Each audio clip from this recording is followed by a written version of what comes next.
Hi little peoples, wish you a very happy new year and now welcome to 5th standard science online class. In the previous class we discussed about the removal of insoluble impurities from water. In this class we will discuss about removing soluble impurities from water. Okay. Since we know that soluble impurities like salt, sugar, honey, etc. are completely soluble in water and they cannot be removed by the process of filtration, sedimentation or by decantation method. Hence it is somewhat difficult to remove the soluble impurities than insoluble ones. But still we can remove the soluble impurities by evaporation or distillation. So first we will see the soluble impurities which can be removed by evaporation. The solution which contains soluble impurities such as common salt or sugar is heated in a container as shown in figure. After heating the solution for some time, we can observe that the water changes into water vapor and escapes out of the container, while the soluble impurity, that is the salt or sugar, is left behind. A very good example of evaporation method for removing the salt from salt solution is the harvesting of salt in the salt pan in Thoothukudi, where they produce large amount of common salt from seawater. In Tamil, we call this salt pan as Uppalam. Okay. So the next method to remove the soluble impurities is by distillation method. This method involves the following steps. Now look at the arrangement for the distillation method in the figure. First, take the impure water in a round bottomed flask. This flask is heated by a burner.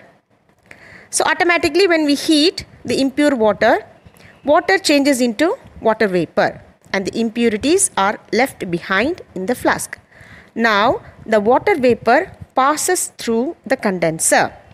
The condenser is cooled by the flow of water around it. Due to the cooling of the condenser, the water vapor turns into water again. This pure water is collected in a conical flask. This pure water collected by distillation is called distilled water. Distilled water is the purest form of water and it does not contain any impurities or germs in it. Distilled water is widely used in car batteries, injections and medicines. Can we drink distilled water? We can drink distilled water, but it is not preferable because distilled water contains no minerals in it and it is blunt in taste. So we do not actually drink distilled water. Next, we will see about purifying drinking water. That is how we can purify drinking water. As we all know that water may contain germs that can cause diseases. Nowadays, due to the pollution, water is contaminated the most and it cannot be consumed without purifying it. Hence, drinking water has to be purified. Drinking water can be purified by either boiling or by chlorination. First, we will see boiling. The simplest way to purify drinking water is by boiling. Boiling for water for 10 minutes kills most of the germs present in it. And this boiled water is fit and safe for drinking. This boiled water should be stored in clean and covered pots and pans.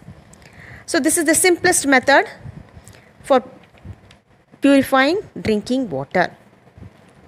The next method to purify drinking water is by chlorination. In this method, the water is purified by adding chlorine tablets. Now chlorine tablets are easily available now. So by adding chlorine tablets in water, kills germs and makes the water fit for drinking. This process of purifying water by adding chlorine tablets is called the chlorination.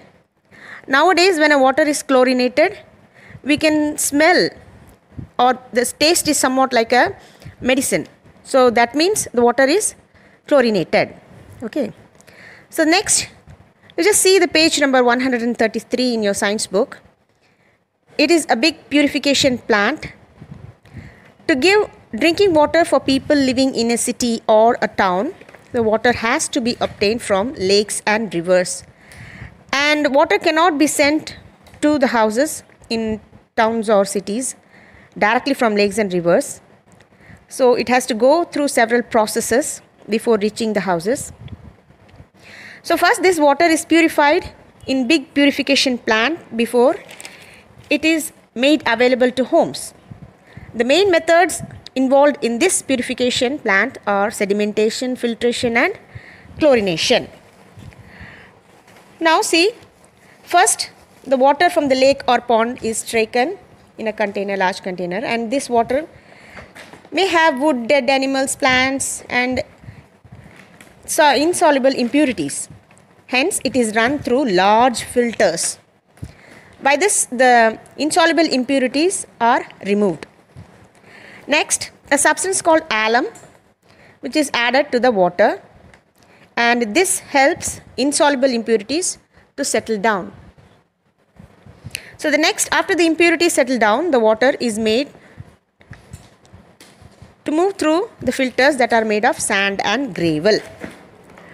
After that water is allowed to go through a container where chlorine is added, by which the germs are killed, and that water is again stored in large tanks for distribution. Next, water from this large tank is allowed to run into pipelines that reaches the houses. So this is about the purification of water. So with this we will complete this session, and we'll see the book exercises in the next session. Okay, bye students.